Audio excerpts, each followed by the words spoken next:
Yeah. So let's start. This is going to be a first webinar about the usage of the Bio-Well Sputnik, Bio-Well water sensor, and Bio-Well glove. So let's start from the presentation, and then onwards we will proceed to some questions and answers, because actually the sphere of application of these accessories is very wide, so it means that it's not going to be very easy to cover all of them, but I will try to explain the main things there. So let's begin from the beginning. So you can see my screen, yeah, and the presentation here. Okay. By the way, in the chat window, it is possible to vote. You can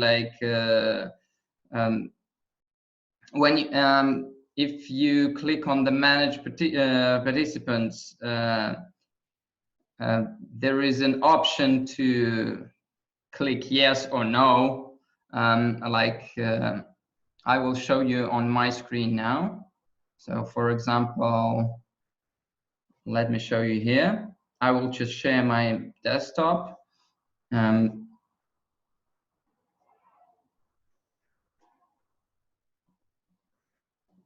So on this screen where you see all the participants, there is yes, no, go slower, go faster, or something like that. So you can click yes or no to my questions here instead of, you know, typing in the chat. Okay, so like then I will see this green tick in front of your name. Can you try to find this, Francis, Gary?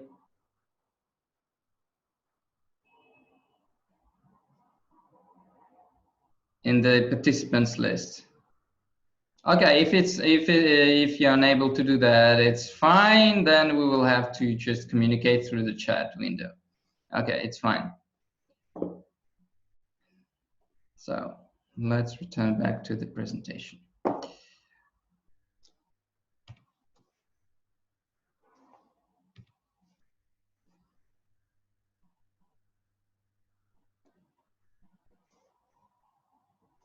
Okay. So you probably know that the history of these devices, the GDV devices, has started like more than 20 years ago in 1995. And of course, the initial initial setup was about measuring fingertips only. But of course, Dr. Kortkov was interested in doing some other studies, and the idea came that it's possible to connect something to the metal cylinder of the calibration set and try to connect some kind of antenna, some kind of electrodes there to do the measurements. So, and starting from 2004, 2005, the first researches were made by Dr. Kortkov in different countries with these earlier models of the GDV devices when Bio-Well has not appeared yet. So we're going to talk to you about measurements with the metal cylinder today. So you know that there are three main sets that we have for these kind of measurements. Yeah, the Sputnik, the water electrode, and the Bio-Well glove, or it was called Bio-Clip before. So Bio-Clip also has this kind of clips that you can connect to any part of the body. But it's also, we'll call it Bio-Well glove or Bio-Clip. What's the main thing here? So when we connect the metal cylinder, of course, we take the Bio-Well device, and of course, when we connect the metal cylinder, so instead of the finger, you get the light from the metal cylinder. So then you should understand simple physics that stands behind that. But first of all, we need to understand that when you do this, you're measuring simply metal cylinder. and that it emits light like it is shown on the picture. And of course, there are only two parameters that we can take care of. It's area and intensity of the light, nothing else. So actually, we are much more limited. Whilst in the measurement of fingers, we have additional variable, additional parameter, the structure of the emission. So for, as you know, there is special even atlas of different types of images. The different structure corresponds to different types of states of the functional state of the organ. But in this case, metal is metal. The structure of emission is always the same. Only when it's very high humidity it can change. But in normal conditions in which we do the measurement, usually it's the same. So we don't care about the structure. We care only about two parameters: area and intensity. Energy is also there, but energy is just the multiplication of area and intensity, with also some correction coefficient. But again, this is again based on two parameters: area and intensity, nothing else. About the main tool that we use, the instrument that we're using is the metal cylinder. And of course, you have probably heard that there were different generations of these cylinders. Initially, when Bio-Well has appeared, we had this titanium cylinder that has like the biggest part of the cylinder is titanium, is stainless steel, and only the tip is titanium. Wait a second, I can demonstrate that. You can see on the picture this, you see this top part is of the A cylinder is from titanium, the rest from the stainless steel. But we have found that it is, well, not so good in real-time usage. It gives some problems in measurements. And first of all, it leaves we call them scratches on the lens, on the Bio-Well glass electrode. So that's why after some time we have refused from this cylinder, and I recommend everyone to get rid of it and get the newer model. Because these kind of traces, these scratches that this titanium cylinder leaves on the glass are unremovable, so you cannot do anything. And of course, the light that goes through these scratches is perturbed, and the image is not correct after all. So the case B is the second generation of the cylinders. You still see the foam inside that protects from the light, and it was on the spring, so you had to pull it out in order to set it inside the Bio-Well device. So it was much more complicated. One moment.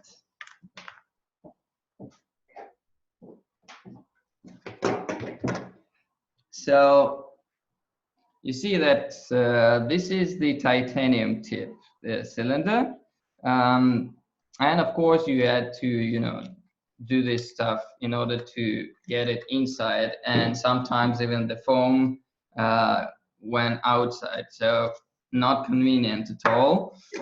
Here the same thing, same foam, same spring, so you had to do it back and forth in order to set it correctly. And of course, measurements with all these external electrodes like Sputnik, water sensor, or Bio-Well glove are dependent on the positioning of this.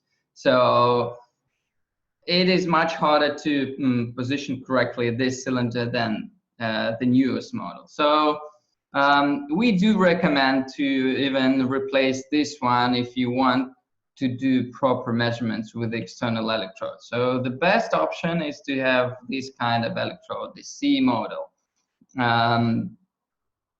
It is a very thin, only a couple of millimeters thick metal stainless steel tablet.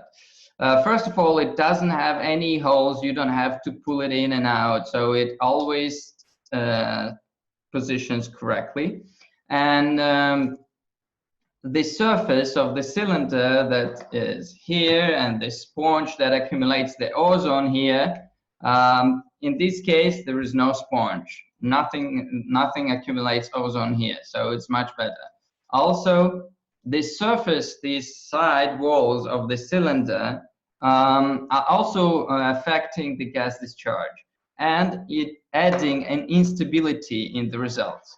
So in order to get higher stability and higher reproducibility of the results, it's better to use the latest model of the Bio-Well calibration tool. So we highly recommend to use exactly this calibration tool to do any measurements with the external electrodes. Okay, is it clear?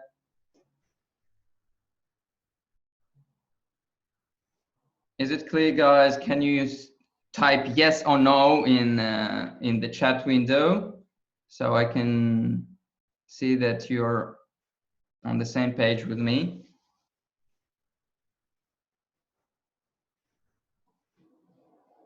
Okay, Francis, thank you. Okay, thanks. So let's go. Main thing to understand, what are we actually measuring when we are using this kind of external electrodes? I will explain here. You will have to listen a little bit of physics, but without it, you will never understand what we are actually doing. So whenever you connect anything to this metal cylinder, so you can divide this kind of setup. So if I connect, for example, a Bio-Well glove to this calibration tool. So in this case, and I wear this glove on my hand, in this case, we have two circuits, electrical circuits. One circuit is the device itself with the computer to which it is connected by the USB cord. This is one part. The left part on this image that you see on the screen, LRC contour. This is the device. Whereas this cylinder, the wire, the Bio-Well glove, and me are the external circuit, this one.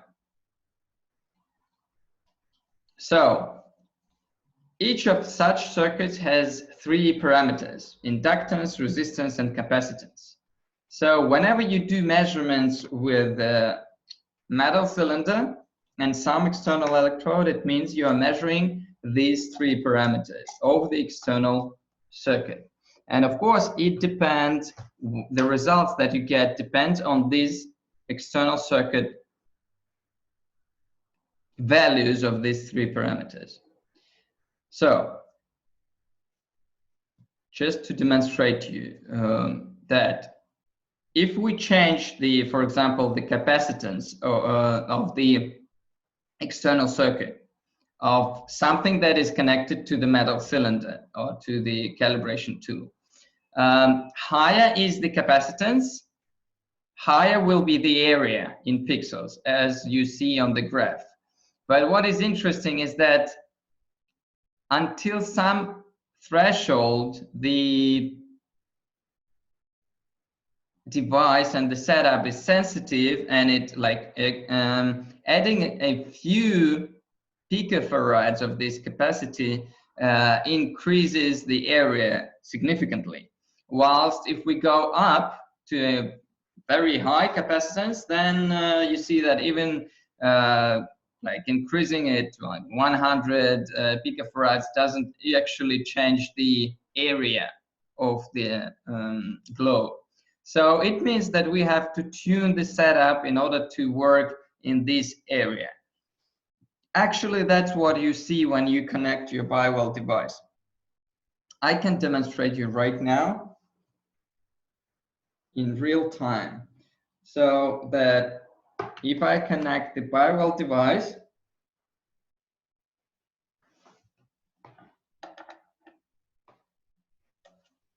And I will connect, for example, Sputnik sensor.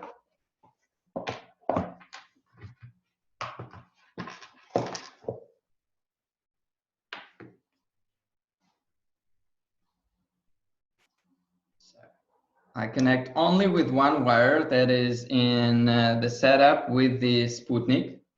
So one, and I connect it to the Bio-Well device. So in this case,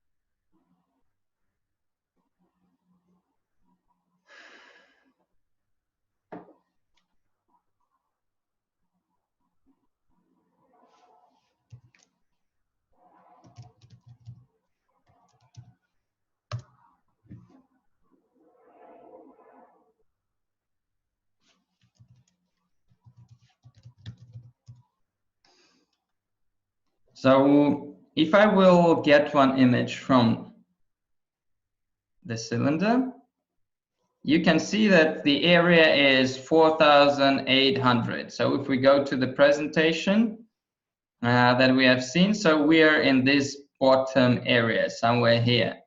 So, but actually in this case, can you see my screen with the Bio-Well? Yeah, guys?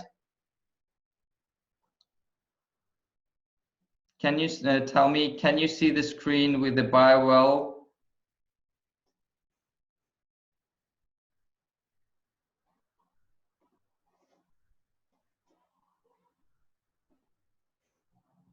Okay.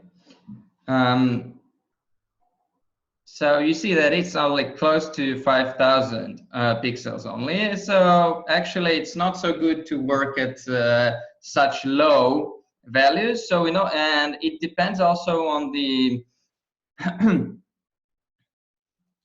environmental conditions, what area you will get here and intensity. Take a look here. So we have 4,862 pixels and 77 in intensity. So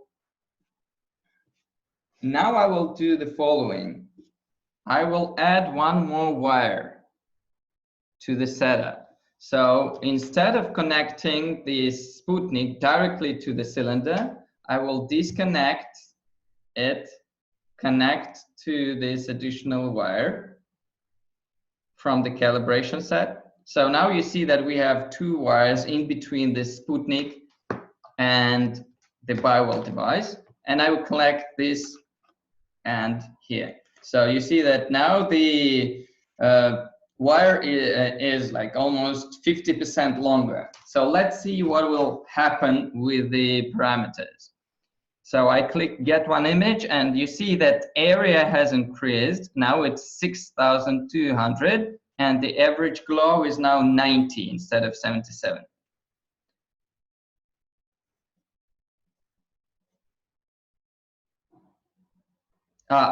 These are the same wires. This wire is from the calibration set. It is the standard wire that you get with the calibration set. And this wire is the standard wire that you get with the Sputnik.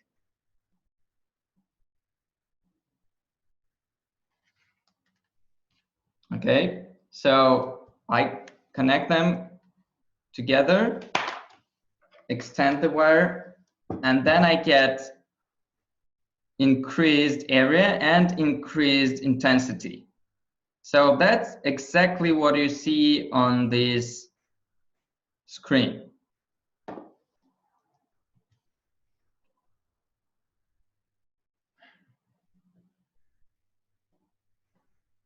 Is it clear now, until now?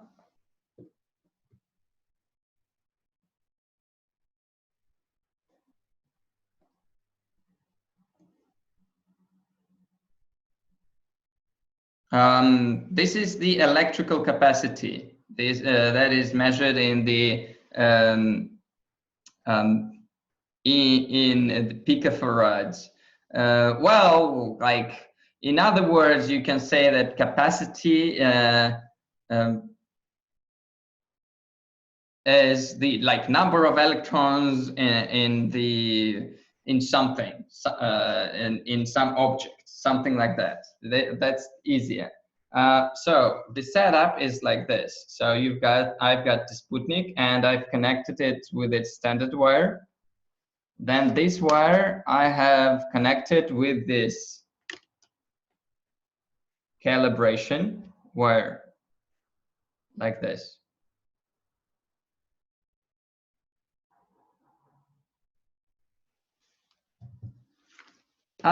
It's just the recommendation. It's not mandatory to do like that, but I just recommend you to use double wires, so to extend the length, first of all, and to increase the capacitance of the external circuit. So then when we look at the graph that we see here,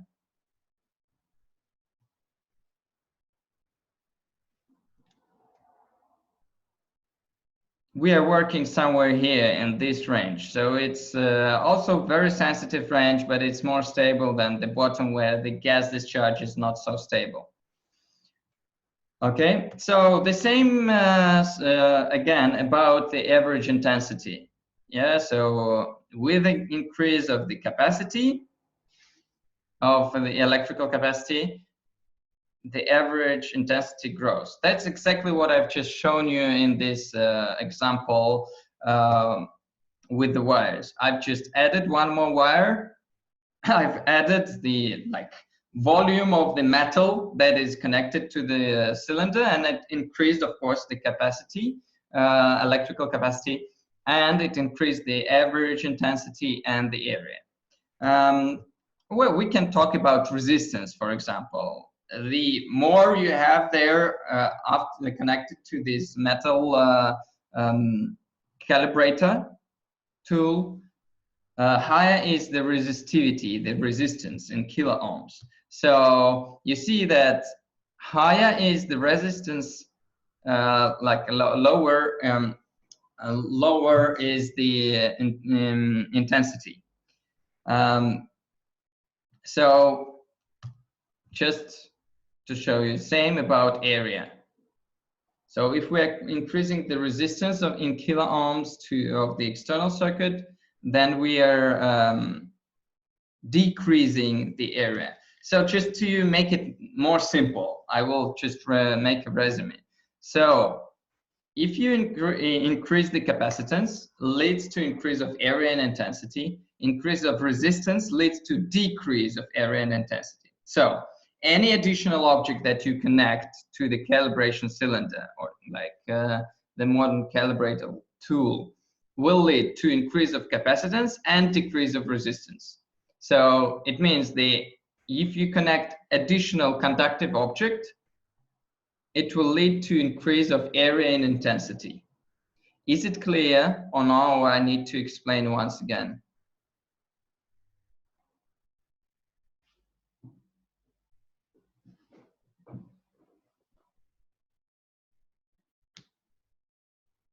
Thank you, Francis. Others, please comment.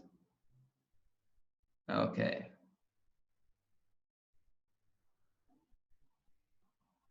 Okay, clear. So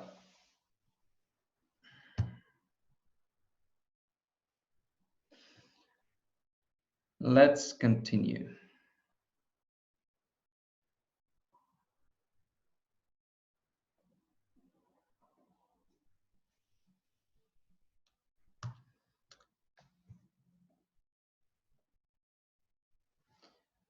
So let's start from the Sputnik antenna and how it works and where it came from. So initially, instead of the Sputnik, there was a standard radio antenna. That is also possible to do now. Like you get the standard radio antenna and connect it to the Bio-Well metal calibrator tool. Not a problem. You just need to have this kind of, banana plug at the end, and you will connect it to the metal calibrator. That's it. So it's easy. You can buy these kind of things in electronic shops. So actually, you can connect any kind of electrodes, and Sputnik, pH electrode, or the Bio-Well glove are not limitations. You can you can make your own external electrode. Just connect to the wire of this electrode, such banana plug, and that's it. So initially the data with this radio antenna was not like, it was showing something is changing, but it was very, very unstable. And we didn't know why and what can be measured with this. And in 2009, I was doing research with this water studies. Actually, Sputnik initially was made for water studies, not for space measurements. And it was just an idea. Instead of putting these water pH electrode, some kind of spiky electrode into the water in order to get higher potential, electrical potential there on the tips of this, like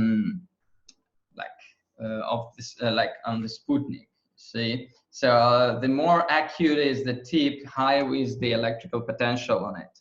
So it was done, and it was based on the Chizhevsky principles, because Chizhevsky was the one who has explained the ionization of air molecules due to very high potential if you apply high intensity, high voltage impulse to this kind of metal hedgehog. So Sputnik was based on these principles, and the first one that is here in my office is made from just a pencil, a wire on that pencil, and just needles from my wife that I have borrowed. That's it. So then we have done the experiments, comparative studies, to show is it more sensitive than the standard radio antenna or not. So what has been demonstrated, that influence or reaction to the standard influence is like much more significant for Sputnik than for standard radio antenna. So you see this one graph is for area in pixels, and this one is for average intensity. So the same experiment, just this is area and this is average intensity. So that's why since that time, since 2010, we're using GDV, this kind of Sputnik with our GDV instruments. And in all the, like now, this is the standard tool for space measurements, environmental measurements. So next thing, what is influencing the gas discharge in the surrounding space? So actually, when we connect like this, the metal cylinder there, the gas discharge is happening inside. As long as there is no exchange of air inside of under the cover, because there are no holes here, etc. So anyway, the air that is inside has some chemical composition. Then also the air that is around Sputnik has some chemical composition, and it will affect the gas discharge, the readings, because different type of air will lead to different resistance, capacitance, and inductance of the electrical circuit. So of the Sputnik connected to the Bio-Well. So the air changes in the air will lead to the changes of the gas discharge.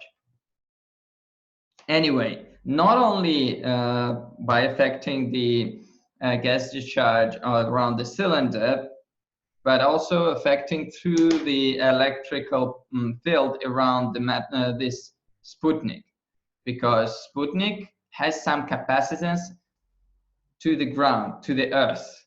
So, and its capacitance depends on what is in between Sputnik and Earth. So the chemical composition of the air is one of the variables. So whatever is in between the Sputnik and planet Earth will affect the readings more or less. So it can be like very low influence or very high influence, like chemical composition of the air. The relative humidity of the air is there and is also affecting the readings. Air temperature also affecting the readings. Air pressure also. Magnetic fields, electromagnetic fields, and different devices near it. Geo and technoactive zones, concentration of areons in the air, and of course people, or different types of like animals or creatures around the Sputnik will also affect the readings, because all of these factors that you see on the screen are affecting these three parameters that we have discussed earlier here with these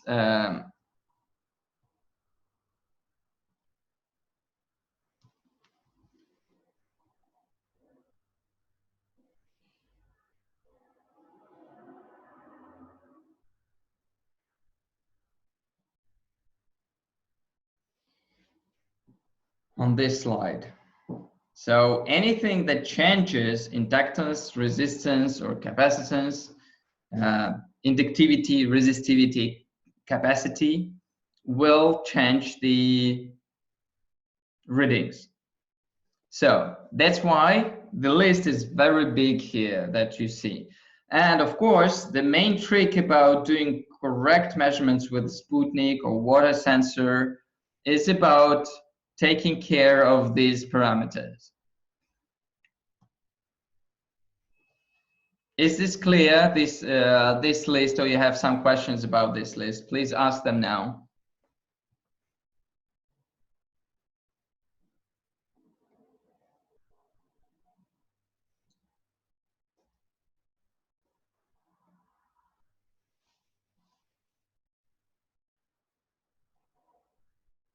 Intensity of the light.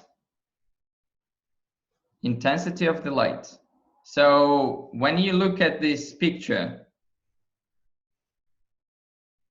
each pixel here has some intensity, like, okay, let's go here. So we are working with the grayscale images like this. If you look at this image, once it is cleared, it will show you the spectrum. So each pixel on this picture has some intensity from 0 to 255. 255 is absolutely white, 0 is absolutely black. So each pixel on this image has some intensity. And of course, the area is the number of these pixels on this picture.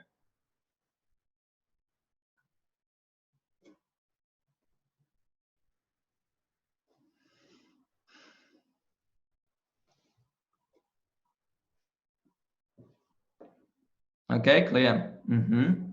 Any other questions about this this list? About exactly this list? Do you understand why these all factors are influencing the measurements with the Sputnik or no?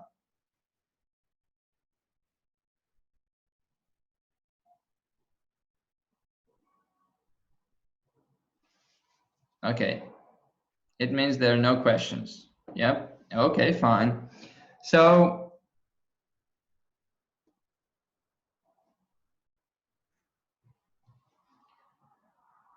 then let's continue with the presentation. So what parameters we can base our conclusions on. So number one, the first one and the main one is the area, the number of pixels. Second one is the intensity or average intensity of all the pixels. Then the third one is energy that I have explained, that is area times average intensity times conversion coefficient. These are the main parameters, but what is interesting is not only these absolute levels of these parameters, but also the deviation in time. So that's why you see here in the list the standard deviation of area and standard deviation of energy. In the Bio-Well software, you can see these four. Before, in the earlier versions of the Bio-Well software, we had also the standard deviation of energy. But in the latest versions, we have excluded it because it was not so informative and not so sensitive as the standard deviation of area. So not to confuse people, we have omitted it. So now you can work with these four parameters. So if you go to the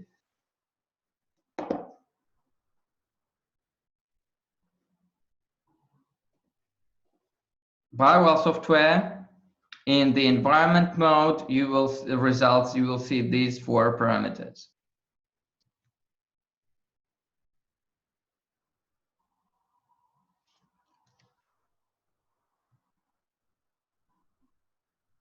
Okay, so if we put the Sputnik cylinder in an empty room without anything, it should be like stable, nothing should affect it significantly.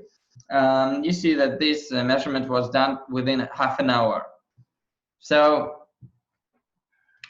this is normal situation.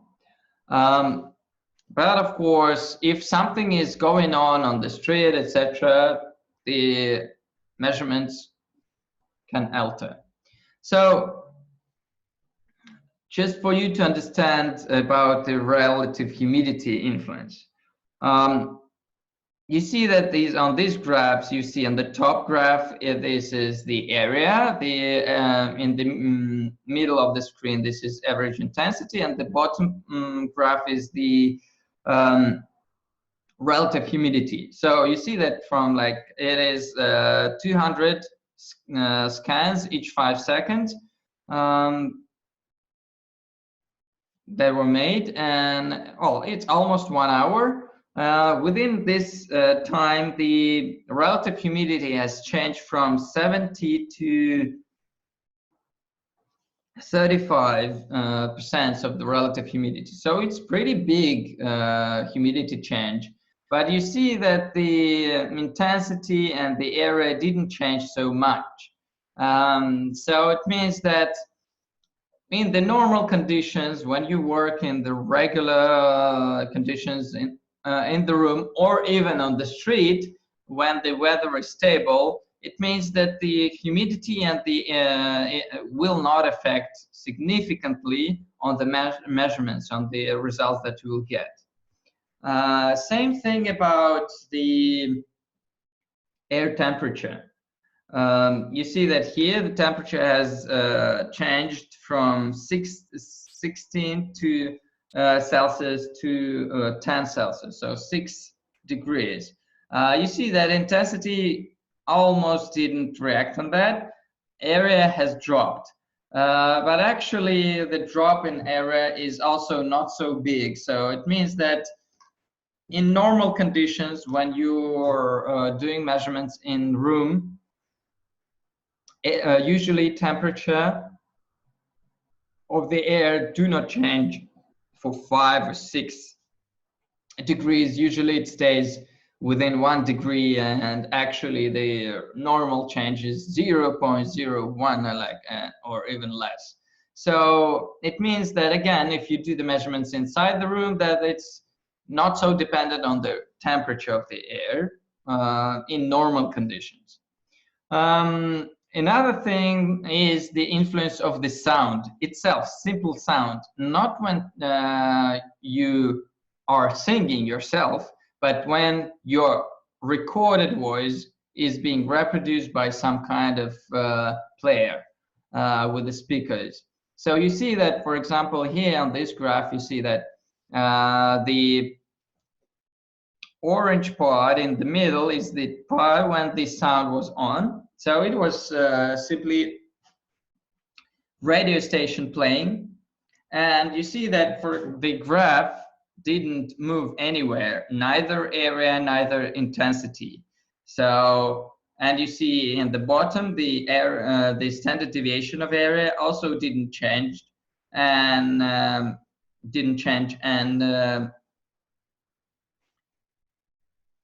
it means that the measurements themselves do not really, the Sputnik do not really react on simple sound that you can hear on the radio station. So like the radio station was playing different kinds of song, has played through this time. You see that it has started 1635 and has finished at 1655. So it means it's 20 minutes. Within 20 minutes, there were like at least 6 songs, different songs. So it means, and you see that no statistical significant effect. So the idea is that maybe this tool is not picking up the sound itself, but something else. And we should go to a parameter to understanding what it actually does. So now I have to switch to another presentation. One more question, guys. Everything is clear until now?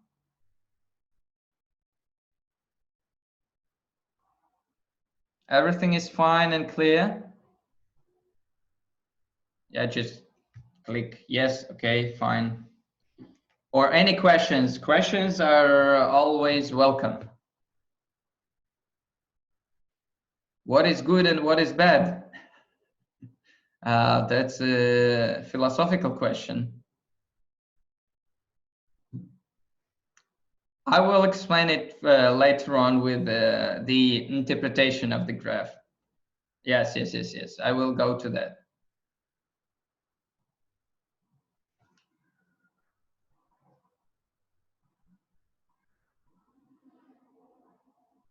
Thank you for the question. Also, what is the standard deviation? Yes, I will explain it several slides later. Yes.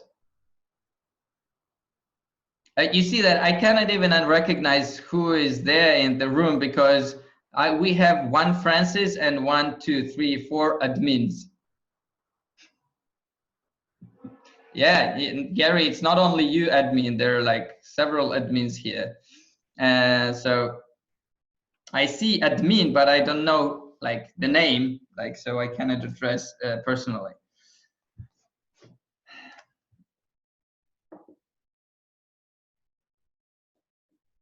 Yeah, so it's admin, and Francis. Okay. So, 1 second.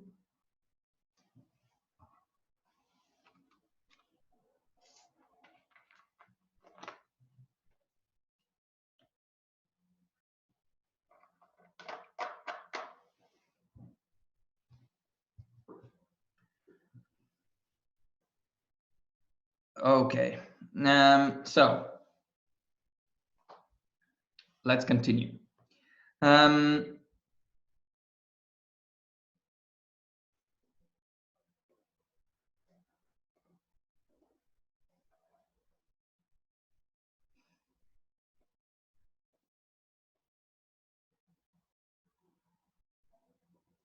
So actually, what experiments we have done in order to understand what we are measuring, I will show you briefly here. So, for example, we have done measurements during the sun eclipses, and well, it was clear that the graph before the sun eclipse and after is different.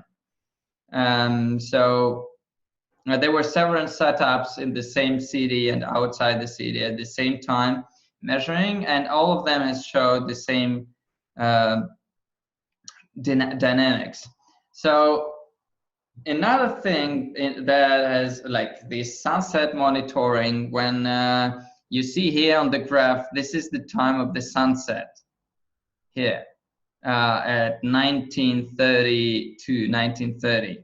So the Sputnik with the Bio-Well device were standing outside and on the nature, not inside the room. But you see that the intensity was not so actually showing anything. So area in these terms was more representative and showing better, interesting results than the intensity.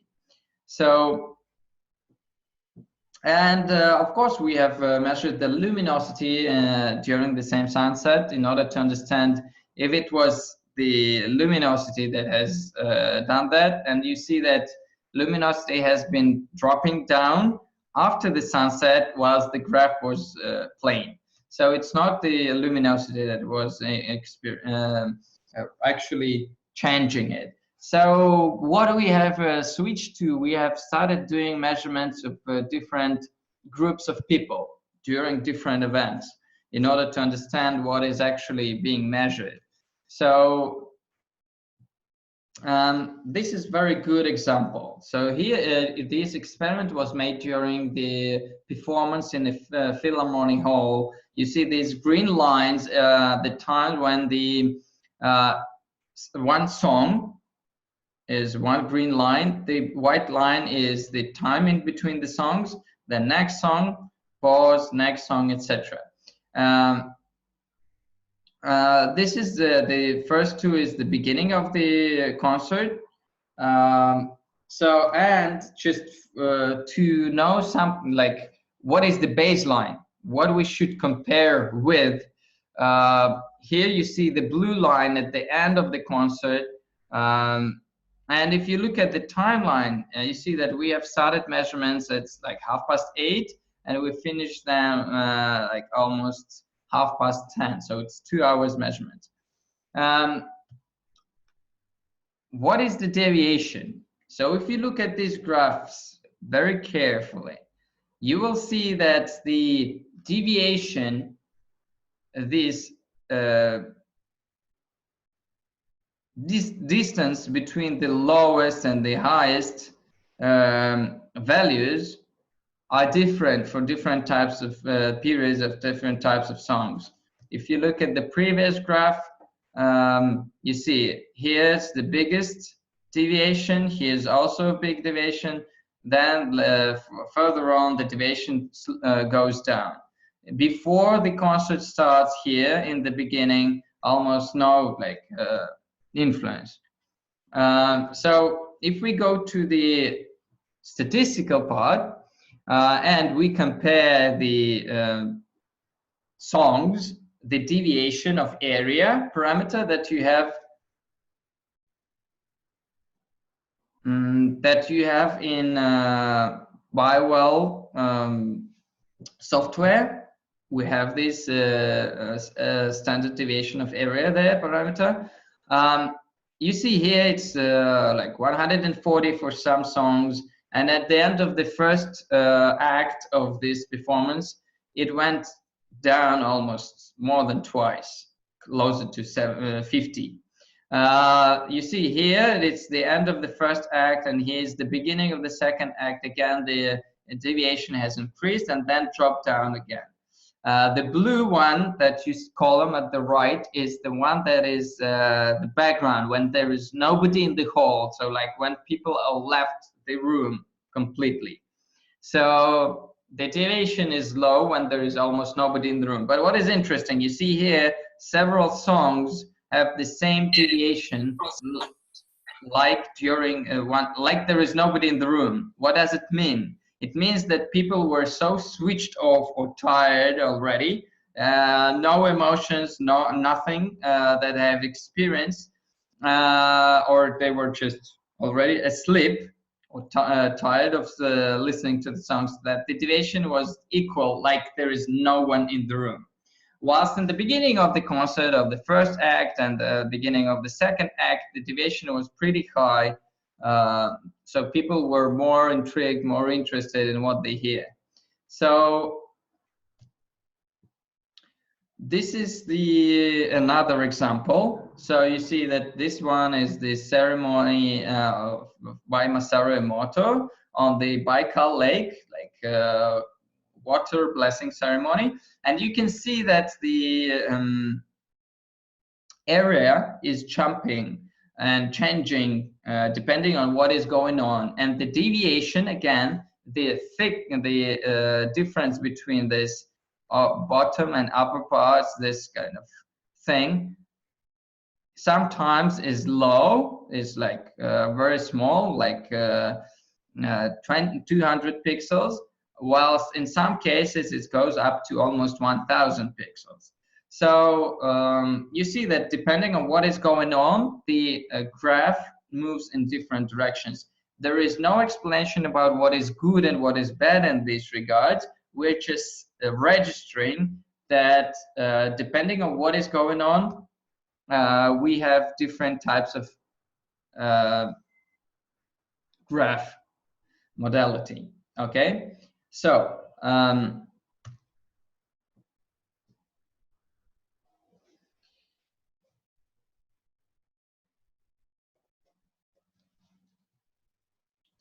another thing for you to explain to you is that actually what I have found out by doing this kind of measurements is that if there is nobody in the room, what will happen? So, and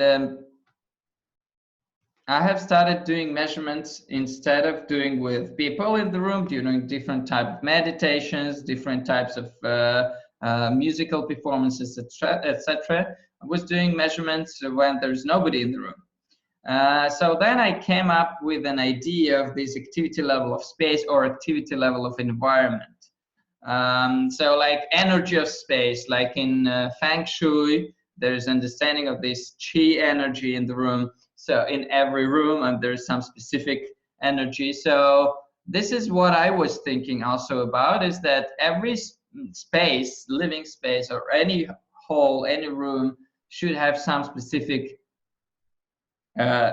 activity level, you know, like how stable or unstable it is, how much energy in it.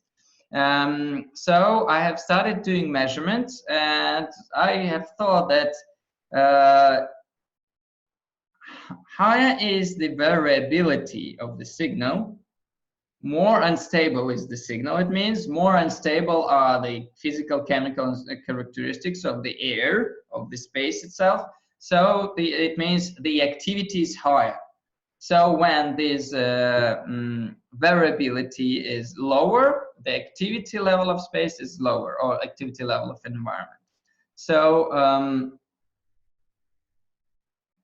then I had an idea that probably if we talk about this activity or energy of the space, then there should be some, like you've already asked, good values and bad values. And I had an idea that if we talk about activity, it means that there should be some normal activity of the space. There should be hypo and hyper activity. So, and I've started doing measurements in different rooms and collecting the statistics, calculating these graphs, like these kind of measurements. It's different rooms in the same flat. And you see that like it can be absolutely different. And what is interesting about this case is the blue curve and the red, were measured in the place with so-called chair active zones. I don't know what is there actually. I was just asked to place my the Sputnik there and to do the measurements. What is the nature of it? I don't know, and I cannot really comment, but I was able to register it. Also, I have done some measurements with the in the same room, just different days, different time of the day, and etc. So you see that it's pretty reproducible, and the deviation of area is not changing. So the variability stays the same during the time. So for me, it was a question: where is that norm of this activity level of space? And that's when I have started doing measurements.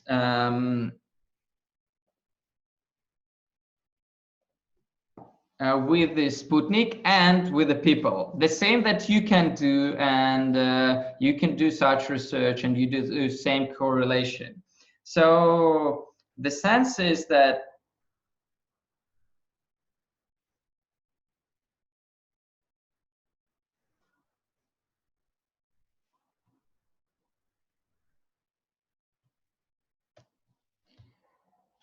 you have seen already this graph. This is activity of level of environment. So the more variability you have in the graph, the higher is the activity of the environment. So I have started measuring this with the Sputnik, the bedrooms. So I was measuring the bedroom, then I was measuring with the Bio-Well person before getting asleep, and person after waking up, right after waking up, like within half an hour. So here you see that 4 cases, like this activity level of environment is like 20, 40, around 70, and more than 80. So and here you see the energy level in percentage of the like maximum. So here the percentage is the I've measured them with and without filter. So with filter is like 100%. What they had at the moment without filter before getting asleep is here, like 70, like almost 80% before getting asleep. Here like 55, here 63, 62, something like that. So actually all of them were not so bad before getting asleep. So let's see what happened with them during the nighttime. So what is interesting, that in the first case, you remember that the first case is where we had the lowest activity level of space, or activity level of an environment, 20 here.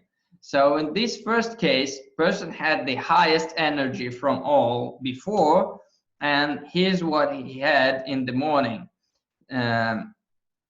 His energy, the area has dropped down almost 50%. The form coefficient parameter is the one that speaks about the how perturbed is the glow, has increased. So it means the stress has increased, and the symmetry has dropped down. Whilst you see that for the second and the third case, the area has increased for the third case, second and fourth almost the same. Here you see that the form coefficient has decreased for the second and third cases and increased a little bit for the fourth case. And again, you see that. So it has led me to a conclusion that my idea about this kind of norm is more or less valid. So it means that if the space is too hypoactive, then while being in such space, you do not restore your energy fast enough. When it's hyperactive, you burn your energy too fast, so you're not able to restore. And there is normal area, normal zone where the deviation is fine for you. So these type of things are already inbuilt in the Bio-Well software. So if you do the measurement with the Sputnik, you put it in some place for at least 35 minutes, you will get this kind of parameter, activity level of environment. Actually, with the Bio-Well, it's not so sensitive, like to maximum extent that it can be, because there is no ventilation here, and there is no exchange with the external air and the inner space under this cover. So the idea is that maybe we should make even better setup where the ventilation will be, or a separate tool that will, a separate device that will be able to do this kind of measurements much better than Bio-Well Sputnik. Actually, I'm working on such device now, and I have a couple of prototypes already that are doing almost the same measurements as the Bio-Well with Sputnik, but in like more sensitive. So you can do the same thing yourself, and you can derive your own, like, you know, in your area, because I don't know, maybe these norms will be different for you and for your setup. So you can tune it in for your case and find out if it's the same as Bio-Well software shows. Because if we go to the Bio-Well software and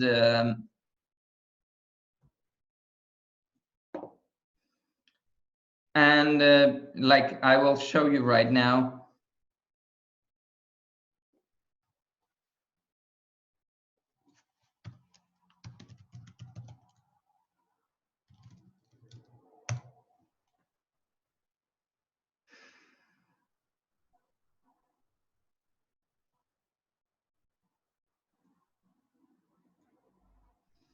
So for example, here you see the measurement was done for at least like 35 minutes. And I can calculate the statistics here. So if I put it like label 1, and here it will be, for example, label 2, then it should be enough for the program to calculate the activity level of environment. So you see the standard, the between 1 and 2 is the second, this one, because the first one we do not look at it. It's only 1 second there. You see that here, from begin to first label, it's only 1 second. So from the first label to the second label, it's 35 minutes and 18 seconds. So the area is somewhere like 5,900.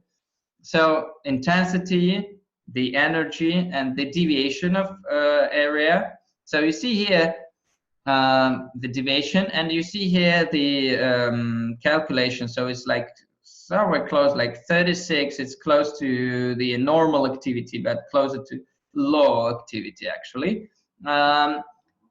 I just want to inform you that these norms here that you see are maybe will not coincide with yours in your place where you do your measurements. So maybe we will have to you know, tune them more, because these are just preliminary levels that were derived by me personally doing all these measurements. But we need more data, and we need to get more statistics. So like I have received several scans from Francis. He was doing measurements, and that's good to exchange the data and to share the experiences, because maybe we need to tune this you know, norms in the software, you see. So and it all on your shoulders. We are not able to collect enough data ourselves in like hundreds of apartments and environment and different rooms, etc., worldwide. But if you will help us, then we will make this kind of automatic interpretation better. So I'm just once again warning you that this automatic interpretation is based on my personal experience and measurements that I've done for like several years. But of course, most of my measurements are made here in St. Petersburg, where the low activity is like some kind of norm here. Whilst because we are living in the swamp. But maybe you will find something else in your cases, and it just depends on how correctly you will do the measurements. Again, I'm just dragging your attention that it's better to have a little bit longer wire so that the area of the glow will not be like closer to 4,000 of pixels, as it's like too low. It's better to have it closer to 8 or 9, because you see that these kind of norms that you see in the Bio-Well software are made for a specific value of the area, because when the area is like 8,000, then it deviates like 5% from it. I will just maybe explain you a little bit in another place. You see that, for example, the standard deviation of the device itself, like in absolutely ideal conditions, I will just draw for you a little bit. You see that if we take some kind of, for example, the area graph. So this is the pixels, and this is the time. So you see that if we have like our device, the Bio-Well device with the Sputnik is giving something like, let's say 5% deviation.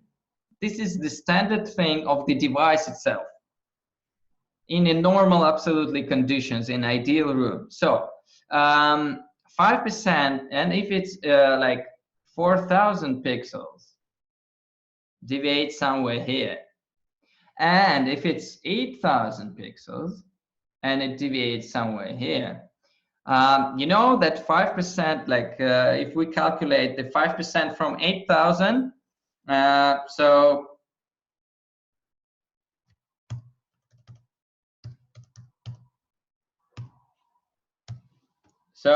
then it will be, what it will be, who can tell me it, like 400 pixels. Yeah. So this is one case. Then in this case,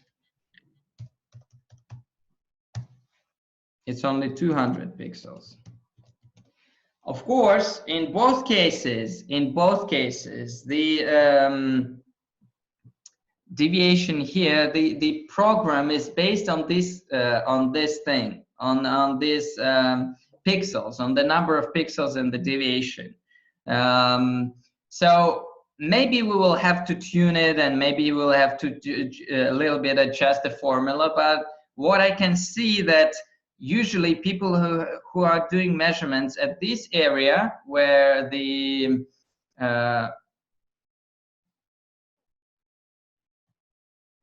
where they get only like 4,000 pixels, most of their measurements are very low, and the ALE parameter is really low, and it's usually like somewhere in between 20 and 40. And of course it's not like absolutely correct, and maybe we'll have to fix this, find some way to tune this automatically in the software. Whilst if they do it at this level at 8,000 pixels, or in this area, in this zone, then the LE parameter will work as it should be, because it was the level to which it was actually tuned initially. So we need to find this out ourselves. You need to also do experiments yourself. Just keep in mind that actually the Sputnik measurements is in a research tool. And you have to understand these principles in order to do the correct measurements. So, but again, as I say, if you will be somewhere close to like 7,000 and 8,000 pixels, if you just use double wires, then it's going to be enough. And in this case, your measurements will be in the correct zone, and automatic interpretation will be more correct. In other cases, when you don't need this kind of interpretation, automatic interpretation of ALE parameter, for example, then you should base your conclusions on the standard, on the deviation of S, area square. So where we get this here. So in other case, it means that if you are doing measurements with the Sputnik and you are not putting it for 35 minutes in one place and you're just checking the ALE parameter, but you're simply doing an ongoing measurements with the Sputnik, then one of the most sensitive things to look at is the deviation of area, this one. You see the formula here that it is standard deviation of the 20 captures, last 20 captures, last 20 images. So you can analyze this, because you see that the main thing to understand here is that the absolute level. So if we go to this, for example, this experiment, here you see that it is deviating around like 6,000 pixels. The absolute level depends on those parameters that I have shown you in the presentation.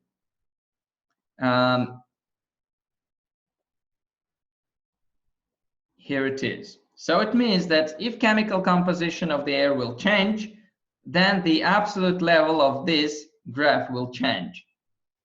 So it will be, instead of 6,000, it will be like 7,000 or 6.5 or something like that.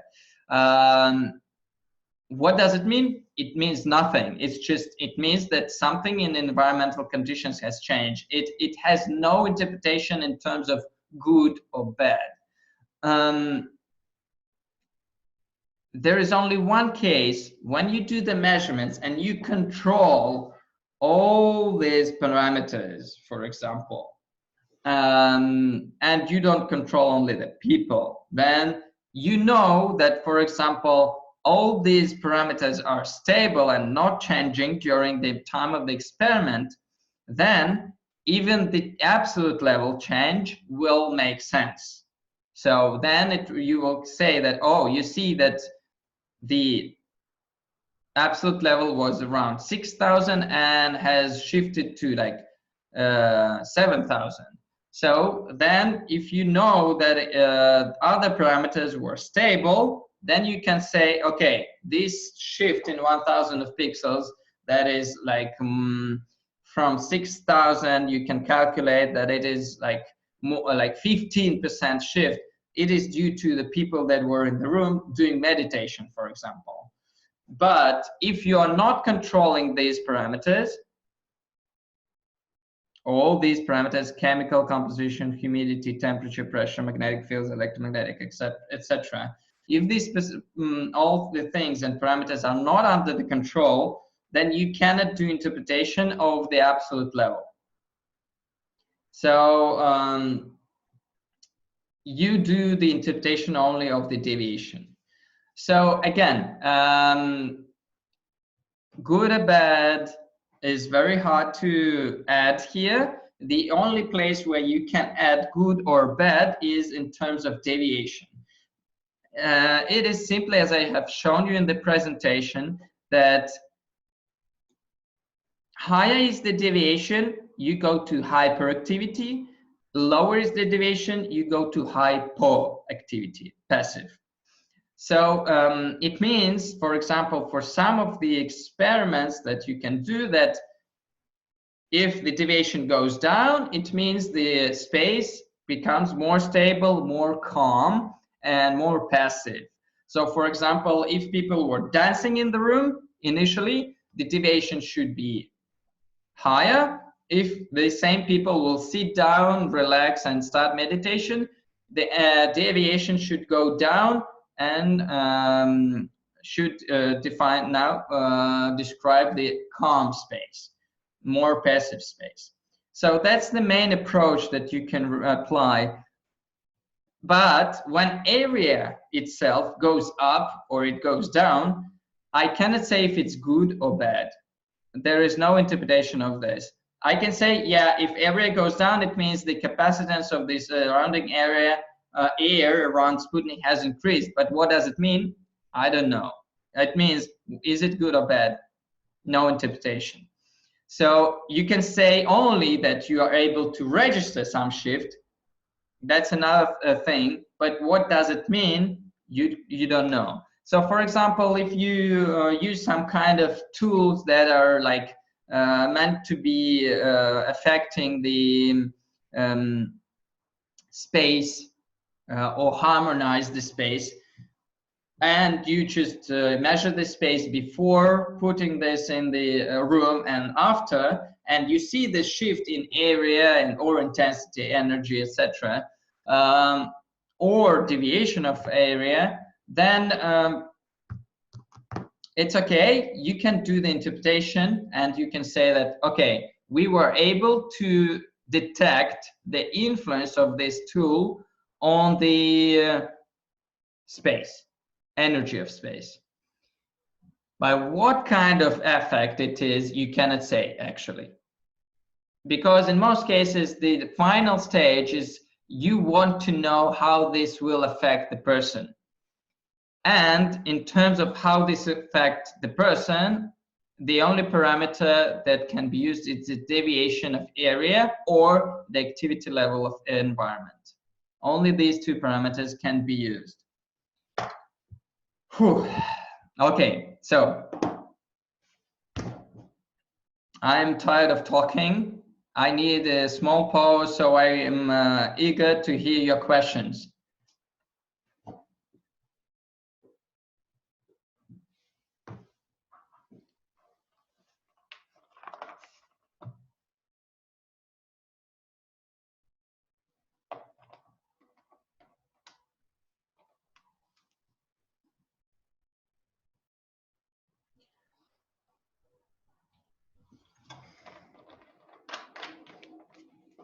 Yeah, this is an interesting question about the area, the size of the area that we are measuring with the Sputnik.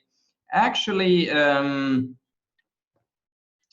I would say that one room, if you put the Sputnik in this room, that anything that is happening in this room will affect the readings. And it doesn't matter how big is the room. But there is always but. For example, my room here is like 4 on 4 square meters, so like 16 square meters.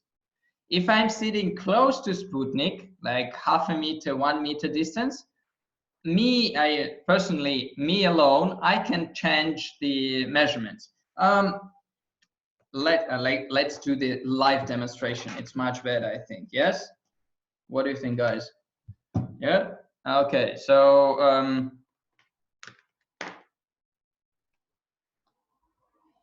let's go to Bio-Well.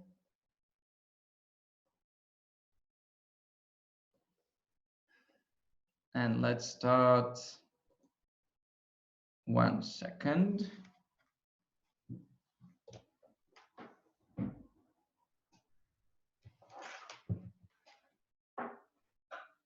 So Sputnik is here. Okay. I will start.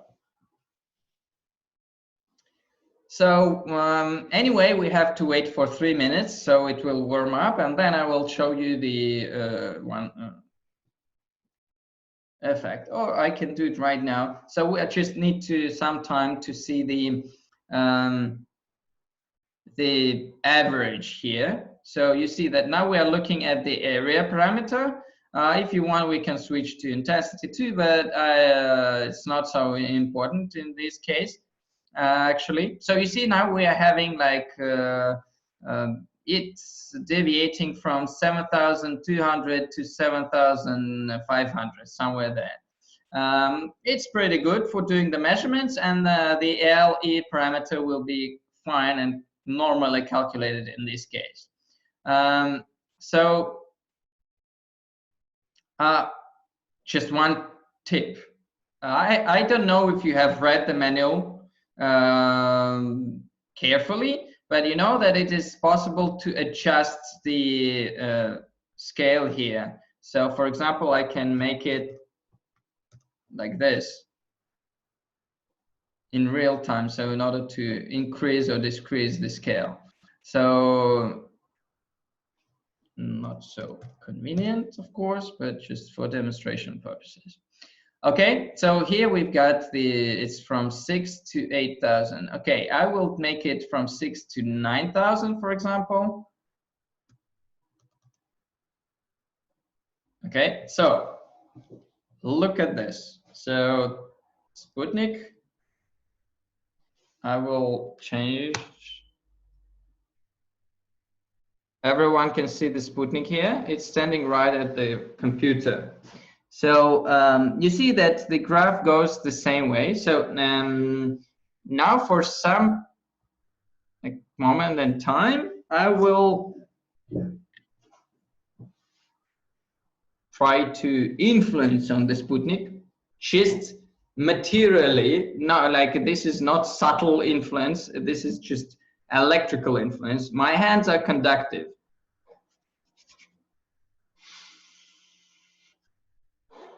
Especially if they're warm and wet. So look at the graph. So here are my hands.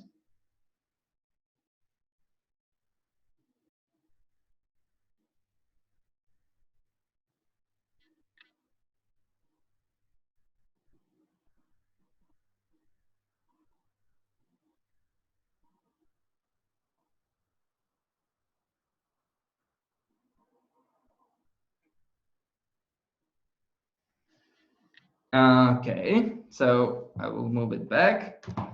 Oops. Okay, so let's change the scale. So now the Sputnik is standing back there.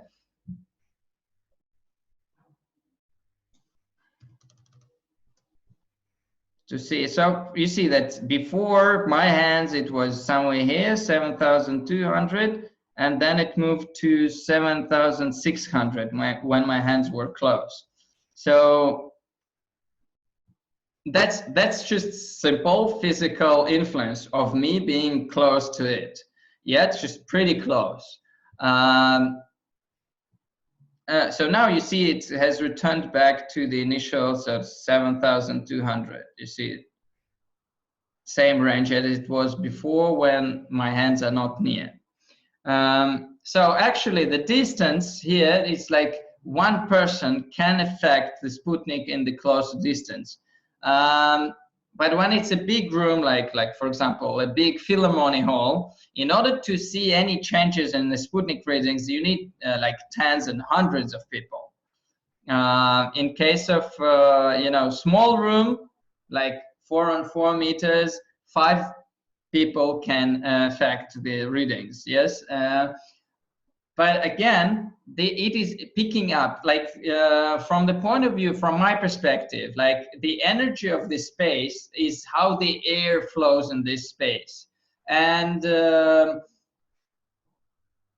you can place the Sputnik in different parts of the room, but if the room is not, fully furnished, with the, like that, and this furniture is furniture is blocking the airflow, then it means the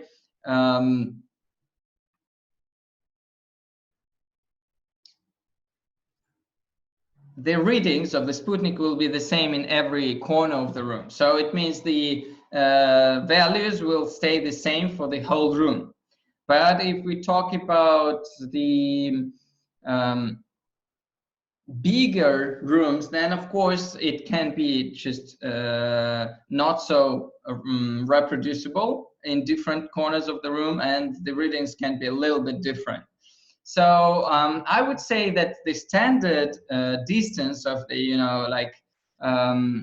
effect is like 1.5 meters.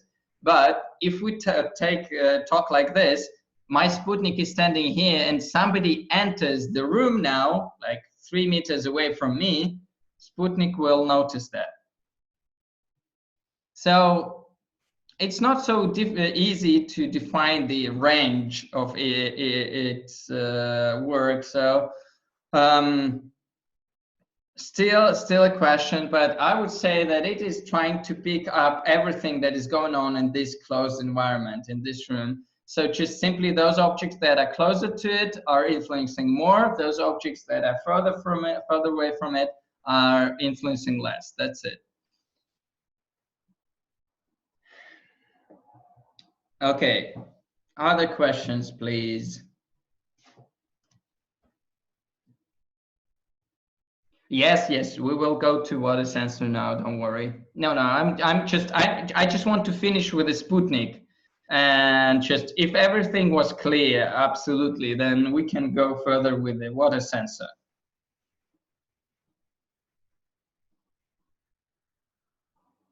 So everything was clear, I think. Yes. Okay. So excuse me, I need to have a little bit of vodka. Okay. So instead of Sputnik antenna, we can connect a water sensor. Okay, this is also like even I will talk about this. Wait a second. So water sensor. Actually the water sensor is simply a pH electrode.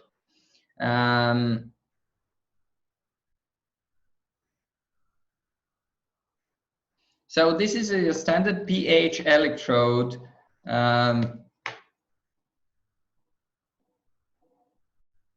Yeah, and the thing is that I can easily do this. Instead of the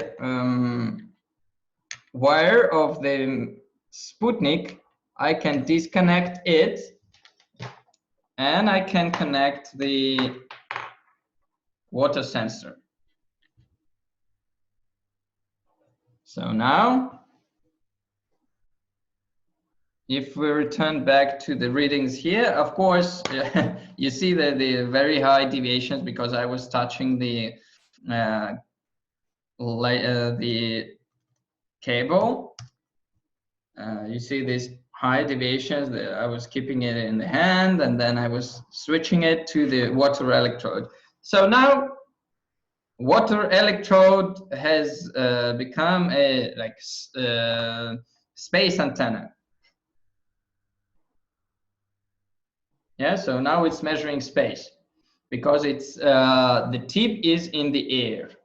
But if you take a bottle with some liquid, not mandatory only water can work, but you take any bottle with liquid and you insert this platinum electrode in it, then the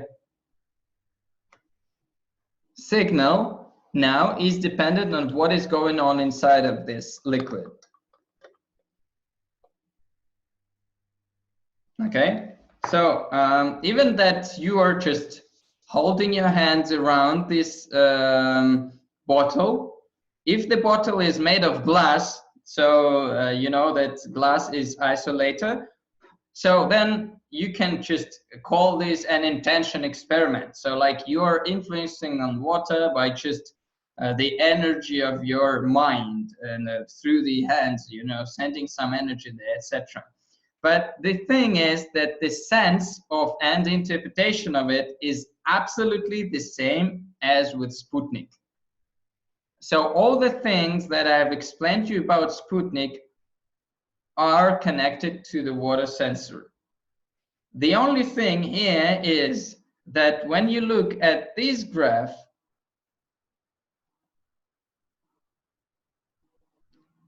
wait a second.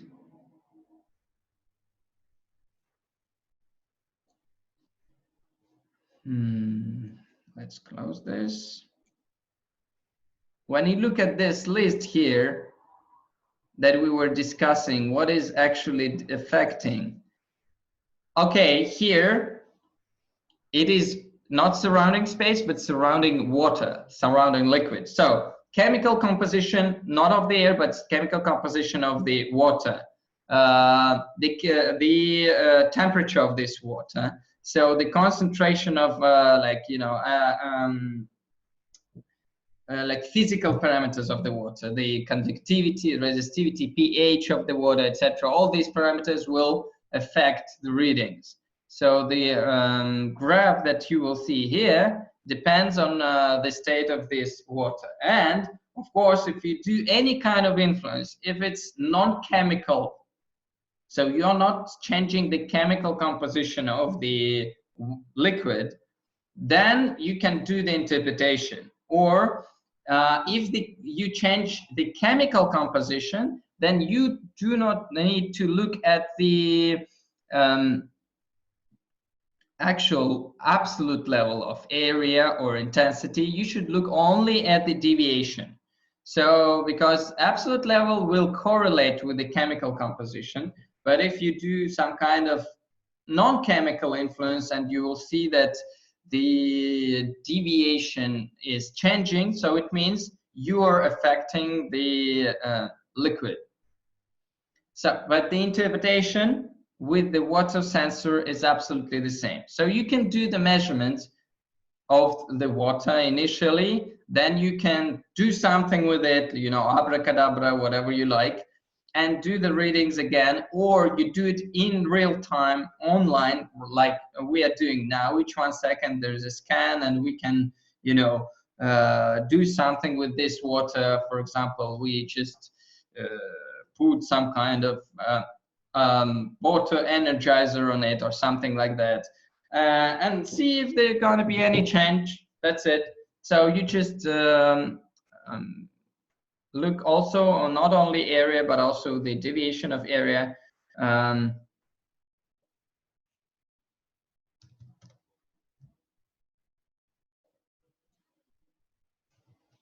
you see if there is any change when there like water is in standard state, and if you just put some special thing nearby or something like that. Of course, in order to get proper statistics, you need to have, you know, like several hundreds of scans of these points there in order to get proper statistical analysis. 100 points is enough. So, of course, if you use Bio-Well 2.0 that is able to scan each second, you will collect it much faster. But of course, you have to take care into consideration how intensive is the influence of the tool that you are applying on water. Yeah, and you just see that this shifts, the graph is jumping, not because I just removed this, but because I just moved the sensor itself. And of course, it changes. Simply, if I touch this metal part, I will increase the area of the globe by just connecting my body to the circuit. So, but the sense here is again the same. So when you do measurements with this water sensor, whatever you do, depending on what kind of things you want to study, if you're trying to apply, for example, magnetic field on the water, so you measure one water, then you apply the magnetic field, and you measure it once again. Any kind of changes that has happened with area, with intensity, with energy, or deviation will play the role and will make sense, because you didn't change the chemical composition of the water, you simply change the structure, so it works. But if you want to compare waters that have different chemical composition, or just from different sources, then it's not good to rely your conclusions on the absolute levels of area, intensity, or energy. The only thing that you can talk about, the same as with Sputnik, is the deviation, the variability of the signal. So the higher is the variability, more active is the liquid, lower is variability, less active is the liquid. That's it. What does it mean for you for drinking more active or less active water? It's up to you to decide, whatever you're pointing at. So, but this is again only doing this, nothing else. So water sensor is acting in like only in this scale. Again, as I have showed you, we can disconnect the water sensor at any time. And we can connect a Bio-Well glove or a Bio-Clip like this.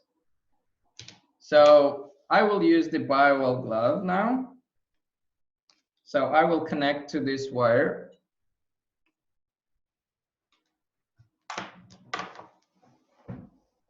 Okay, so now I am connected to this electrical circuit.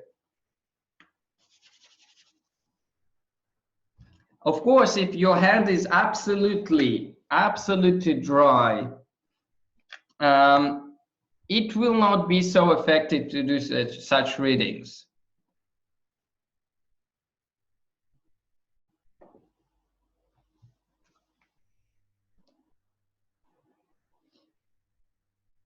Okay.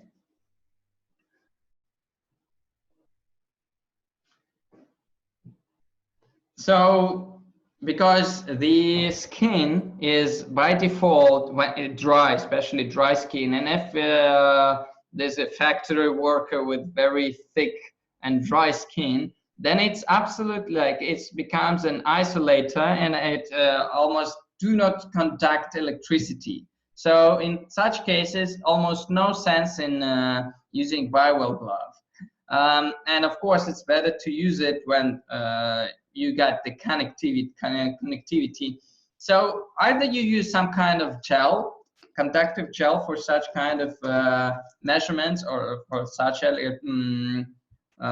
heart rate variability stickers, or you just put some kind of conductive gel on your hand, and then you wear the glove. Then the conductivity will be better and the signal will be better, and the connection between the glove and your hand will be better. So then the measurements will come more reliable, and will get and the results will be more connected with what is actually going on with you. So having this on your hand, again, as I have shown in the presentation here, now instead of the Sputnik, your body is connected to the the calibrator. So now with the external circuit that you see here on the right is the metal cylinder, the wire, the glove that is conductive, and your body. So all these four components are adding the conductivity, resistivity, inductivity to the external circuit. So it means the graph that we see here, that is why it is much higher now. You see that it's 11,000 almost. Maybe it's even too big now. I will make it a little bit smaller by excluding the first wire from this set. So I have just connected the Bio-Well glove directly, and have excluded this wire. Let's take a look how it will change the readings. It's just we are doing on a real-time experiment. So we have decreased the electrical capacity now, for example, by excluding this wire. But you see that if we go to the manual scale and we make it, for example, here it is gonna be 9,000, and here it will be 11. You can see that before and after, just no change. I have excluded this wire, but the absolute level of area didn't change. What does it mean? we can go back to our graphs. It means that we are working almost at the saturation level here, where the even increase in or decrease in the capacity doesn't lead to the change of area. Okay, so it means we're working in this region. So now when we do these measurements with a glove, again, we have area, intensity, and the deviation of area. Whatever happens with the person who is wearing the glove will affect the readings. So here in this case, it's a little bit different from water sensor in Sputnik. Here, any changes make sense. Any changes, because the even change in absolute level of area or intensity are telling you about the resistivity of the skin of the person. So for example, if I'm becoming more stressed or more energized, then even absolute level of area and intensity will change. If I'm just more nervous and more unstable, then my signal can become more chaotic and the deviation will change. So in this case, there is an interpretation of the area intensity. So like higher is the area, it means the conductivity is increasing. It means you're becoming more sweaty or more energized, and the area will go up. At the same time, you should monitor also the deviation here.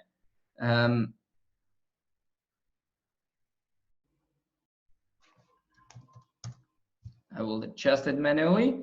So if I do any kind of movements, I will do some exercises, or I will do some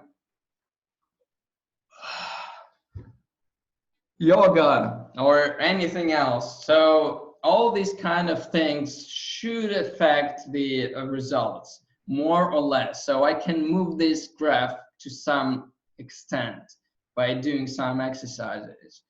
So for example, what I'm doing now, like I can make it more visible. I am stretching, yeah, and you can see that the graph from 10,500 has dropped down to 10,100. So it went down by me just doing these small stretches, you know. So whatever is going on with the body, you can monitor this. Interpretation of good or bad, it's up to you. Depending what are you doing research on. But here, what is interesting with the Bio-Well glove, that whatever you see on any of the graphs makes sense. So like all the changes in area, intensity, or deviation of area, they make sense, and you can do interpretation of it just to have the trigger effect, you know, like you just drink something, you take in hand something, and you just see if there is some kind of effect or there is no effect for a person holding this, or something like that. If there is like allergic reaction to something, etc. There's also an option to do this with the Bio-Well glove. Again, here the main sense is to track this kind of changes during the time in the graph. And when you do this, you can also label these periods, you know, like you add label and you name it like influence, etc. And then you just calculate the statistics afterwards, okay? So, and it's up to you what kind of things you want to measure with this glove. Whatever is happening with the person will affect the readings.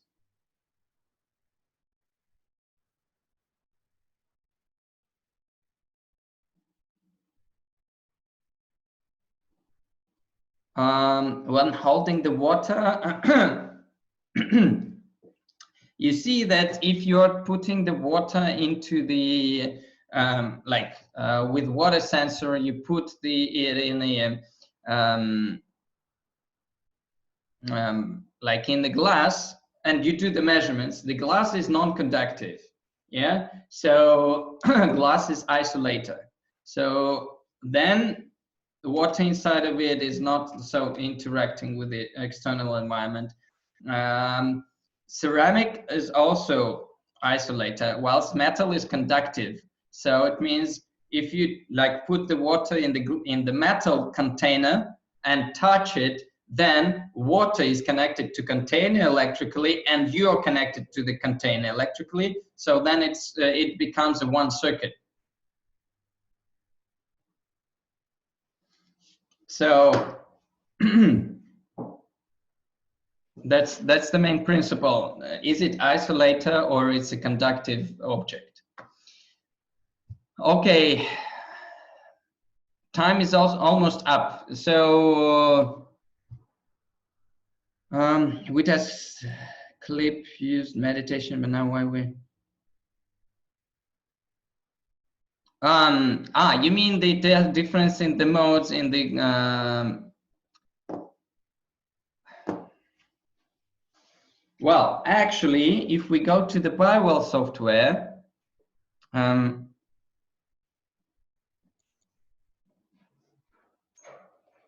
you can see my screen now, I hope.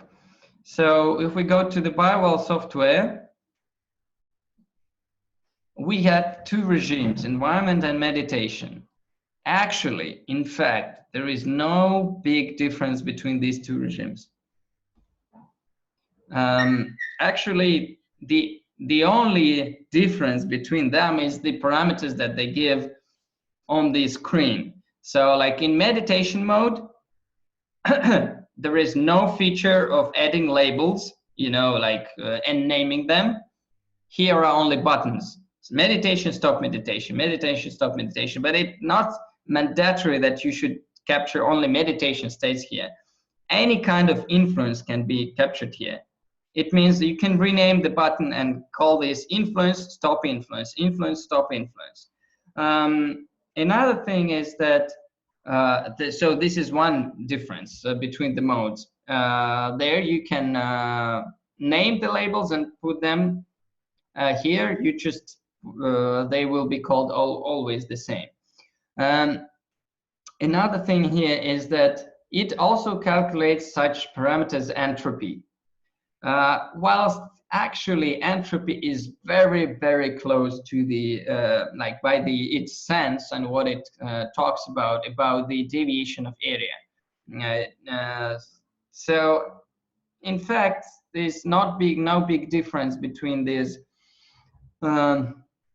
two regimes, and maybe in some time soon we will delete meditation regime and make leave only one environment regime. We'll just add this feature of entropy, for example, parameter into the environment mode. That's it. So instead of 4 parameters, you will have 5 parameters. But actually, it doesn't change anything in what you get. So what it measures absolutely the same. So you can do this kind of experiments in environment mode or in meditation mode, and actually program calculates everything there. So like just let's wait for 50 seconds more so for me to show you this in real time. So up to you where to do these experiments. With Bio-Well glove, with the Sputnik, or with this water sensor, both of the regimes work with all these external sensors. So it's just a matter of the interface. So in one case, you are naming the labels. Here, you are not naming labels. In environment mode, you can see several graphs at a time. Just area, intensity, energy, and deviation of area. Here it's a little bit different. That's it. So look, now when we will go to the active mode here, so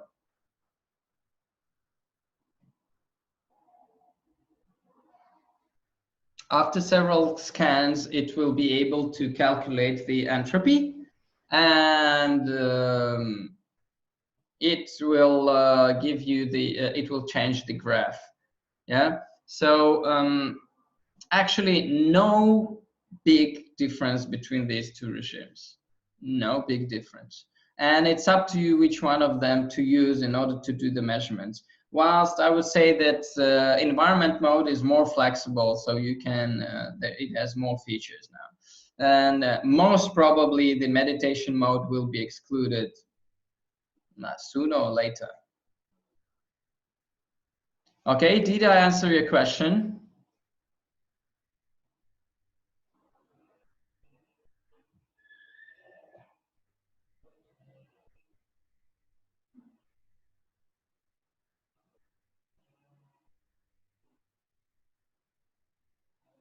Okay, so any questions about the topic of this webinar? Was it all clear? Did you get the sense of the measurements with Sputnik, water sensor, and Bio-Well glove? If there are no more questions, I can also answer some questions about Bio-Well 2.0 if you have. I'm using it right now, so I can not only answer, but also do some kind of demonstration if needed. So you're welcome to ask any questions regarding the webinar and Bio-Well 2.0.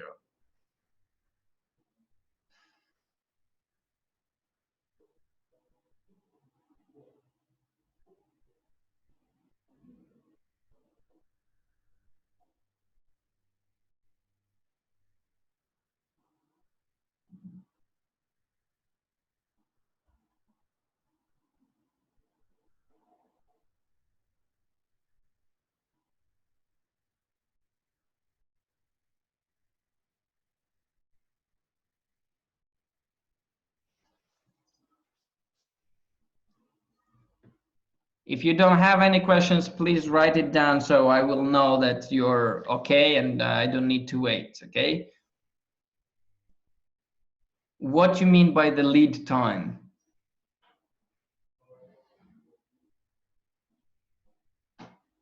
I don't understand what is lead time.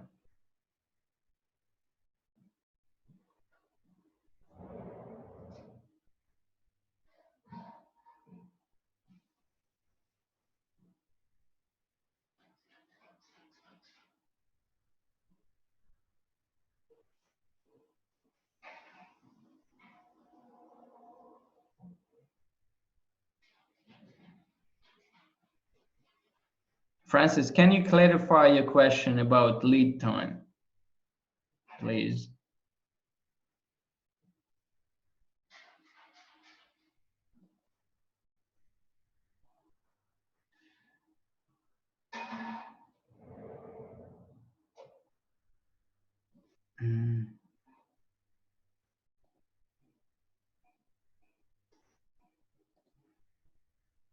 Okay, I think he means how long we can return them after upgrading. You mean you want, you are asking about the upgrading of the Bio-Well 1 to the Bio-Well 2?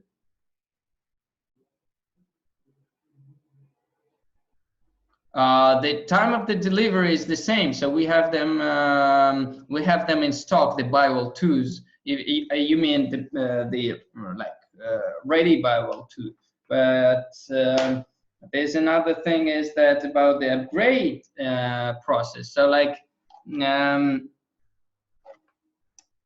you see that the Bio-Well 2 has this ventilator switch that has inbuilt ventilator in it that is constantly ventilating inside of the box in order to evade this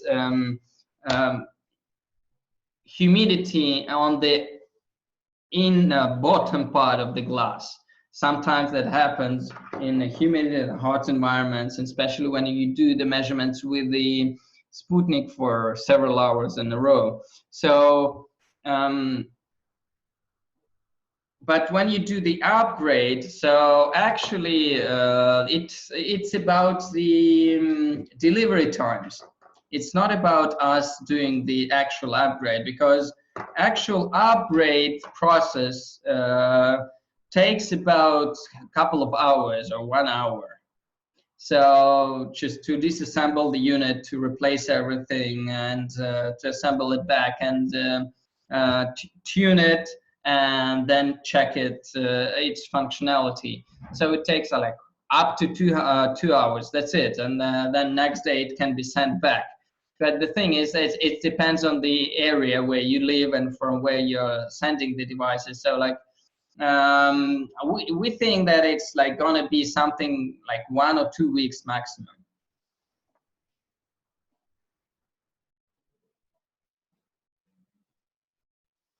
Am I clear with the question?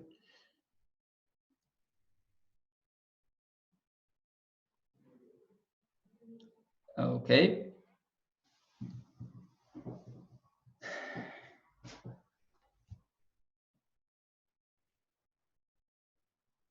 Okay. So if everyone is satisfied and okay, so then and no more questions here. So I thank you all for coming and for spending your time with me today, and I hope you will be able to do proper measurements with the Sputnik water electrode and Bio-Well glove, and you will get very interesting results that you will be able to share with us hopefully next year on the Congress. You're all welcome. Yes, of course, I will provide to all of you the recording once I will process it, prepare it, and put it on the cloud, on the server. Yes. Slides also, yes. Maybe I will also just till Sunday, maybe we'll do some kind of alterations and upgrades in the PowerPoint. So for you, I will send all the data and all the recordings, because I will send you the recording also of the second webinar too. So so the PowerPoint will be upgraded too. So like I will send you the final version of the PowerPoint, because I have found that there's something to even to improve in this PowerPoint. So I will send you, don't worry. So thank you all very much for coming, and you can share your feedback on the Facebook group, in our Bio-Well official group, and under the announcement of this webinar, you can share your feedback. I will be very, very happy to hear some words from you about what you think about that. So thank you for coming. Thank you for joining. Take care, and bye-bye.